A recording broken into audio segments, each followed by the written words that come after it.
What are you thinking? I don't know.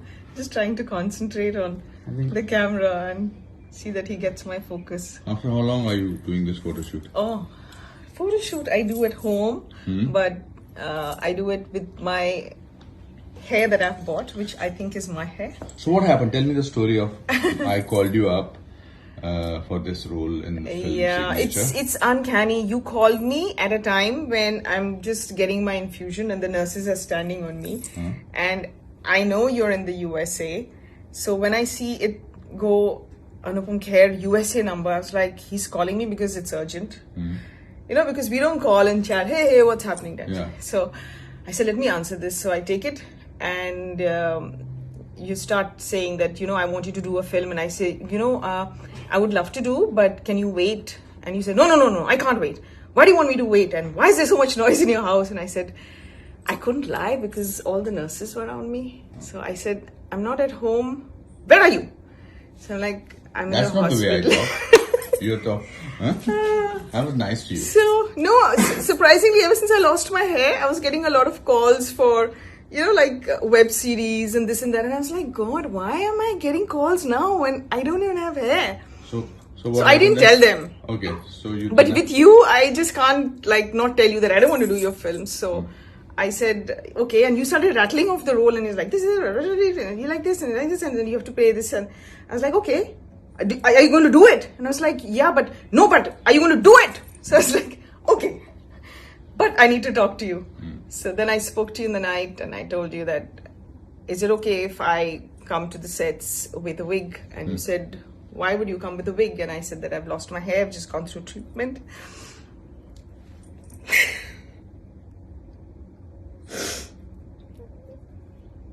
I don't know, it just gets emotional.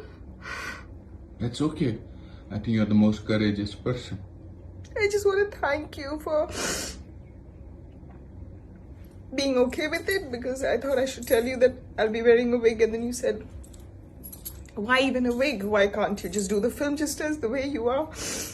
And I said, I don't know if I have the courage. And you said, I think you do. So I just think it's so nice. When did you discover that you have breast cancer?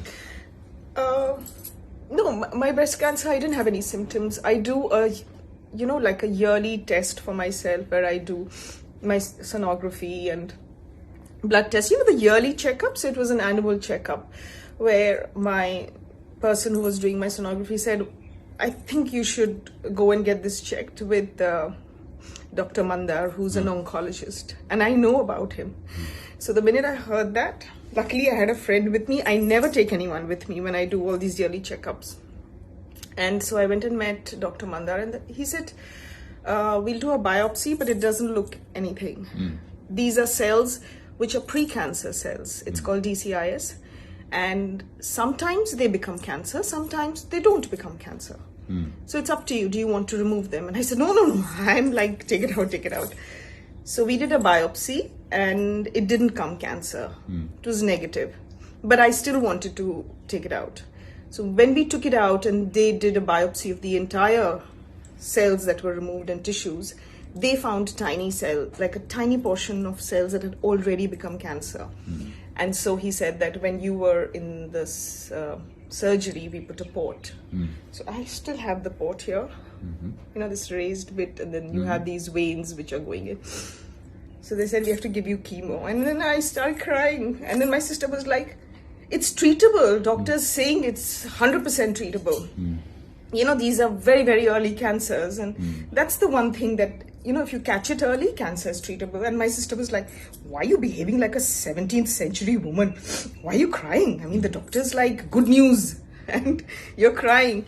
Well, I think we're just so terrified of the word cancer, which is why I didn't share it with my parents, because they're so vulnerable. They are like, I live with them, and they're like, especially my mother's like, she's very vulnerable. Last 2 years, she's been with nurses. So I said, I just went and told her, Mommy, I have a lump in my breast, so I had it removed. That's why I didn't see you for 10 days. And her blood pressure just went up and down, and she had she was passing out, and then by the evening we had to take her to the hospital. So, what do you feel now? You've shot for 2 days for the film. I feel so good. Yeah. Yeah. So what do you want to tell women who discover suddenly? Because I think I learned from the women. I learned from a lot of women who were coming to chemo and they were like, oh, I'm going to work straight from here. And I was like, really? Why do you have to work? Doesn't your company give you an off during time? They said, no, they gave us off. It's completely paid for and all. But I don't like to sit at home. I like to work when I'm doing this. It just makes me feel normal. And I was like not the very brave one. I was like, everyone in my family was brave, like my friends and my sister and my brother. And I was like all the time weeping and crying till I met a little boy. I heard his voice. And he gave me strength, and I just looked at him, and during my half chemo, I went just to make conversation with him, and I said, "अरे आपकी दवाई बस इतनी है, मेरी तो इतनी सारी है, इसी से तो ठीक होते हैं." He said that. He was also getting treated for it. इसी से तो ठीक होते हैं. तो I said, हाँ, लेकिन फिर ना मैं like बहुत दिन तक ऐसे ही लेटी रहती हूँ, मेरे को बहुत तकलीफ होती है.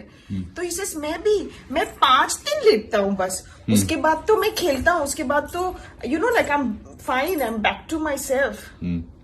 So I was like, wow. So Shalam, what I want to tell you is that you are my hero. So she is my hero, and she's fantastic. She's the best thing. He actually said, beautiful. When I said, I don't know if I'll suit, being on the sets like this, he says, we don't have real life heroes, and that's what we're looking for. And you are one of them. So thank you. He's been so supportive. Oh my God. Thank you so much. Much. All those people who are listening to this Mahima Chaudhry, she is the best thing. And she's superb. You need more people like this, because no matter how many people you have holding your hand, it's not enough during times like this. So, I am so grateful to him. So all of you people now have to pray. She's fine by the way. Yeah, I'm fine. I'm totally recovered. Yes. So, and I'm doing well. Thank you. Lots of love. Thank you. Thank you so much. Thank you. Cut.